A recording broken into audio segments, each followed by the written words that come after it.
সুপ্রভাত বন্ধুরা।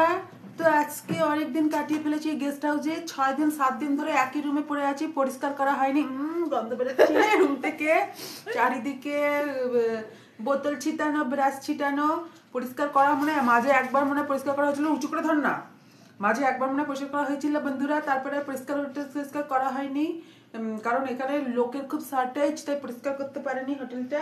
আমাদেরও কিছুটা দোষ আছে, আমরা সারাক্ষণ ঘরের মধ্যে ঠান্ডায় থাকি, তো বেরোই না যেহেতু ঘর থেকে, সেই জন্য ঠান্ডা ঘরের মধ্যে ওরা তো আমরা থাকলে পরিষ্কার করবে না, তাই জন্য আমরা এখানে এইভাবেই থাকি আর নোংরার মধ্যেই থাকি। তো নোংরাটাতে থাকতে থাকতে না আমাদের নোংরাটা অভ্যস্ত হয়ে গেছে, গন্ধ টন্ধ লাগে না, বুঝলে তো বন্ধুরা। তো দেখো বেশি পরিষ্কার হয়ে কি হবে, এসেছি একা, যাবো একা, হ্যাঁ ঠিক আছে। তো বেশি পরিষ্কার হয়ে তো লাভ নেই বন্ধুরা। তো দেখো সকালে ব্রেকফাস্ট হয়ে গেছে বন্ধুরা।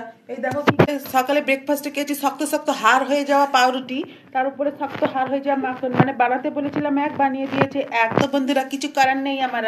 আর 2 কাপ ছোট ছোট মিনি চা, এই ছোট ছোট মিনি চা আমার গলা অব্দি গিয়ে বুকেই থেকে যায়, পেট অব্দি নামে না। তো কিছু করার নেই। আর টেবিলটার অবস্থার দিকে তাকিও না বন্ধুরা। এখানে সেন্সোডাইন, ওখানে লবঙ্গ। আমার দাঁতে কদিন ধরে এত টুথেক হচ্ছে, লোকের হেডেক হয়, পেটেক হয়, আমার টুথেক হচ্ছে, এত টুথেক হচ্ছে যে ফ্রন্ট ক্যামেরা অন কর। তো দাঁতে কয়দিন ধরে আমার এত টুথেক হচ্ছে, লোকের পেটেক হচ্ছে। আমার মেয়ের যেমন পেটেক হয়েছে, মানে স্টোমাক এক। হ্যাঁ, তো কালকে তো কালকে রাতে আমার মেয়ের স্টোমাক এক হয়েছে, আর আমার হয়েছে টুথেক, বুঝলো তো বন্ধুরা। এত টুথেক হয়, কোনো কিছু কাজ করে না। সেন্সোডাইনের একটা টুথপেস্ট আছে না, রিপেয়ার অ্যান্ড প্রোটেক জেল, তারপরে কত কিনা কি মাখাইছি এই তাতে বন্ধুরা, কিন্তু কোনো কিছুতেই কোনো কাজ হয় না বন্ধুরা। তো আমার টুথেক উঁচু কর, পা দিয়ে তো অত সেটিং করলে ক্যামেরা বন্ধুরা দেখবে না। তো বন্ধুরা যেটা বলছিলাম, আমার টুথেকের ব্যাপারে যেটা বলছিলাম, এতে লবঙ্গ মানে লং যেটাকে বলে, সে হিন্দিতে লং আর বাংলায় হচ্ছে লবঙ্গ। লং তো লম্বা, কিন্তু হিন্দিতে ওটাকে লংকে, লবঙ্গকে লংই বলে। তো ওইটা খেলে ওটা নিয়ে কিছুক্ষণ চাবাতে হবে বন্ধুরা। তারপরে যে মুখের ভিতরে যে থুতুটা জমবে বন্ধুরা, সেই থুতুটাকে নিয়ে কুচু করতে হবে, নো ওয়াটার।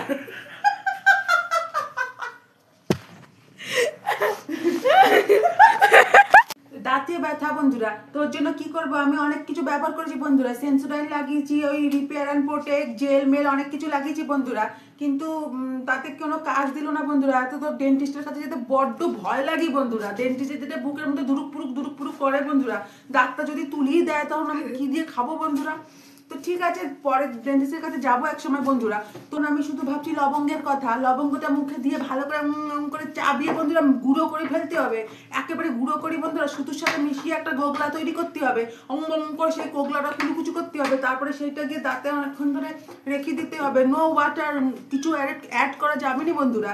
তারপরে সেটাকে গিলে ফেলবে না কিন্তু ঢকাস করে, তাহলে গলা দিয়ে গোগলা গিলে পেটে গিয়ে ভটাম হবে, মানে গ্যাস হয়ে যাবে। কারণ লবঙ্গ তো জানো পেটটা একটু গরম করে বন্ধুরা। হ্যাঁ উপকার তো আছে, কিন্তু পেটও গরম করে বন্ধুরা। সেই জন্য তো থুতুটা গিয়ে বাথরুমের বেসিনে ভকাত করে ফেলে দিতে হবে বন্ধুরা। তারপরে সেইভাবে থাকতে হবে কিছুক্ষণ বন্ধুরা। তারপরে তুমি মুখ ধুয়ে ফেলো বন্ধুরা, যা করছো করো বন্ধুরা। এইভাবেই টুথেকটা ধীরে ধীরে আমার কমেছে বন্ধুরা। আর কার কি হবে আমি সেটা বলতে পারবো না বন্ধুরা। তো হ্যাঁ, যেটা বলছিলাম, এই একটা ঘটনা এখানে শেষ হলো বন্ধুরা। এবার এই নোংরা গেস্ট হাউস থেকে আমরা আজকে বেরোবো রেন্টেড হাউসে বন্ধুরা। সেটাও নোংরা, এটাও নোংরা, তো কি লাভ হলো আমার বন্ধুরা। তো ঠিক আছে, লাভ লোকসান দেখি, লাভ নেই তো বন্ধুরা।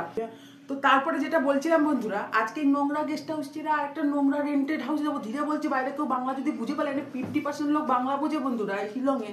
হ্যাঁ, তো এই নোংরা গেস্ট হাউস ছেড়ে একটা নোংরা রেন্টেড হাউসে যাবো আজকে বন্ধুরা। তো সেখানে গিয়েও পরিষ্কার করতে হবে বন্ধুরা। ওই যে ঝাড়ু ঝাঁটা কিনে রেখেছে, পরে দেখাচ্ছি তারাও বন্ধুরা।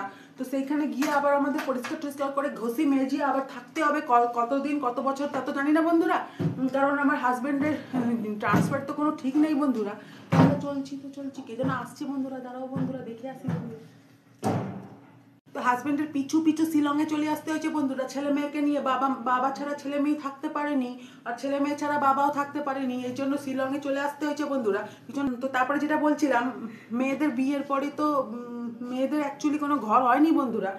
প্রথমে থাকে বাপের বাড়ি, বিয়ে হয়ে যাওয়ার পরে শ্বশুর বাড়ি বলে বাপের বাড়ি তোর ঘর, বাপের বাড়ি বলে শ্বশুর বাড়ি তোর ঘর, আলটিমেট আমি বেঘর। বুঝলে তো বন্ধুরা? তো এইভাবেই চলছে, আমি বেঘর হয়ে চলছি। তো হাজব্যান্ড যেখানে যেখানে যায় আমি এরকম পিছনে লেজের মতো এরকম ঘুড়ির লেজ থাকে না বন্ধুরা, ওরকম আমি উড়ি, ও ওড়ে তার পিছু পিছু আমিও উড়ি। বুঝলে তো বন্ধুরা? সঙ্গে আমার বাচ্চা দুটোও কষ্ট পায় বন্ধুরা, ওদের পড়াশোনাটাও এরমভাবেই চলে বন্ধুরা। কি করবো বন্ধুরা, এটা হচ্ছে কপাল, ভাগ্যের লিখন বন্ধুরা। তো আজকে ভিডিওটা এখানেই শেষ করছি বন্ধুরা, টাটা বন্ধুরা, আবার পরে আসবো।